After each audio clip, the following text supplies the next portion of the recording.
Do you want to customize your Netflix profile? You can change the profile picture and your profile name easily. In this video, we will show you how you can change the profile name and profile picture from iPad. This process will also work for Android and iPhone too. Now let's check out the process. Open Netflix app, tap on Edit. You will get this edit icon.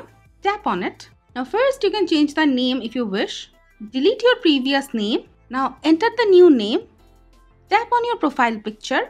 You will get all these options. Select the profile picture of your choice. When you are happy with it, tap Save, tap Done, and your profile picture and the profile name will be changed. This is the way you can change the profile picture and the profile name on Netflix from iPad, iPhone or Android phone easily. That's it for now. If you have any query on the topic, let us know in the comment below and always stay with our channel. Thank you.